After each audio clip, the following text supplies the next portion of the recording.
जिल्हाध्यक्ष झाल्यानंतरची तुमची पहिली बैठक आहे, काय सांगाल? आज आढावा बैठक होती. संघटनात्मक बांधणीचा आढावा घेण्यात आला. त्याचबरोबर पुढची ध्येय धोरणं ठरवण्याच्या दृष्टीनं आजची जवळजवळ मॅरेथॉन बैठक झाली. या बैठकीमध्ये खूप चांगल्या प्रकारचे निर्णय घेऊन संघटना बळकटी करण्यासंदर्भात चांगल्या सकारात्मक चर्चा झालेली आहे. तुम्ही राजीनामा दिला होता, त्याचं मूळ कारण काय होतं आणि त्यावेळेला काहीतरी गटतट होते असे जाणवलं होतं आणि तुम्ही राजीनामा दिला होता. आता तुम्ही पुन्हा जिल्हाध्यक्ष पदावरती आलाय. आता असं वाटतंय का पुन्हा कधी गटतट होतील न होतील असं? नाही, मुळात मी गटतटामुळे राजीनामा दिला असा विषय नव्हता. काही लोक पक्ष संपवण्याचं काम करत होते आणि त्या संदर्भात त्यांना बाजूला करा, नाही तर आम्ही स्वतःहून बाजूला होतो अशी आमची भूमिका होती. आणि पक्षाचं नुकसान होऊ नये आणि स्वाभिमान सगळ्यात महत्त्वाचा असतो पदापेक्षा, त्यामुळे आपण राजीनामा त्यावेळेला दिला होता.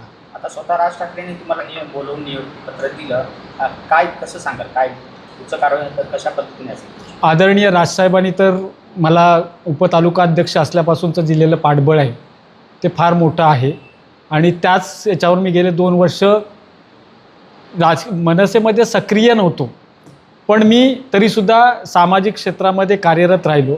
मला 100% विश्वास होता की आदरणीय राजसाहेब माझ्यावर पुन्हा जबाबदारी देतील आणि मला चांगलं काम करण्याची संधी देतील. त्याप्रमाणे दिलेलं आहे आणि त्या संधीचं मी 100% सोनं करण्याच्या दृष्टीनं प्रयत्न करणार. राजकीय प्रश्न असा आहे की मागच्या वेळी वैभव खेडेकरांनी म्हटले होते की राजसाहेब महामार्गाच्या पाहणीसाठी आज येणार आहेत, परंतु पाहणी कसली करणार, कारण 90% आमचं काम पूर्ण झालेलं आहे. त्यावरती तुम्ही काय सांगाल? ॲक्च्युली त्यांनी काय म्हणावं, मुळात त्यांचे दिवस कोणी आले. आज ज्या पद्धतीनं फिरला जातो त्याला फक्त एकमेव राजसाहेबांचा हात खांद्यावर होता. अन्यथा कुत्र्यानं विचारलं नसतं, ही परिस्थिती होती. राहिला विषय एवढे सुज्ञ आपण लोकप्रतिनिधी होऊन गेलेले आहात आणि रस्त्याची परिस्थिती आपण पत्रकार म्हणून बघता की खेडपासूनच अगदी आमच्या भाव नदीपर्यंत गेलं तरी कसा 90-95% पूर्ण झाला तो कळून नाही घेत. अनेक ॲक्सिडेंट होत आहेत, अपघात होत आहेत आजही. माझं म्हणणं आहे लांब जायची गरजच नाही. कामते घाट जो परिसर आहे तो जर बघितला तर भयानक परिस्थिती आहे. मग तो त्यांना आज भारतीय जनता पार्टीत गेल्यानंतर गोड वाटत असेल, याच्या व्यतिरिक्त काय? पण त्यांनी त्याच्यावरती असाच उल्लेख केला होता की त्यांना येऊन फक्त रस्ते चकाचक असतील असेच दिसेल. त्यावरती तुम्ही काय सांगाल? मुळात राजसाहेबांबाबत त्यांनी बोलण्याचा त्यांना अधिकार नाही आहे, कारण की आजचं जे वैभव आहे सगळं ते राजसाहेबांमुळे, त्यामुळे त्यांच्या बाबतीत त्यांनी बोलूच नाही. कोकणाची वाट तर त्यांनी लावली, कळलं की नाही, आणि नियती कोणाला माफ करणार नाही, म्हणून पदाच्या आज फिरावं लागतंय नेते लावून. बाकी काय सांगायचं त्यांच्याबद्दल? पुढे मनसे कोकणामध्ये कशी वाढेल, कसं वाढवणार याचं काय? आता 100% मनसे वाढवण्यासाठी आम्ही कटिबद्ध आहोत.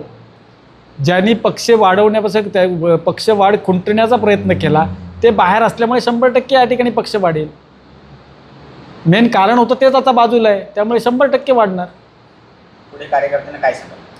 माझं एवढंच म्हणणं आहे की आदरणीय राजसाहेबांना अभिप्रेत असणारा पक्ष आपण सर्वांनी इथे बांधणी केली पाहिजे. आज तरुणाईला आपण कॉन्सन्ट्रेट केलं पाहिजे.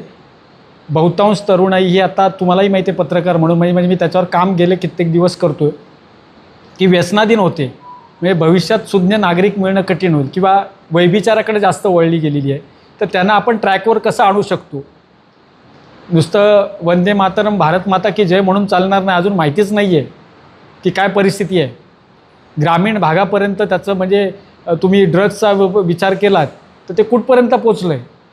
भयानक परिस्थिती आहे. म्हणजे उद्या सैन्यात आम्हाला युवक मिळतील का अशी परिस्थिती निर्माण झालेली आहे. तर त्याच्यावर आपण कॉन्सन्ट्रेट करणं गरजेचं आहे आणि यंग जनरेशनला आपण डोळ्यासमोर ठेवून चांगलं काम म्हणजे क्रांतिकारक निर्माण करण्याचं काम 100% करू मनसेचं.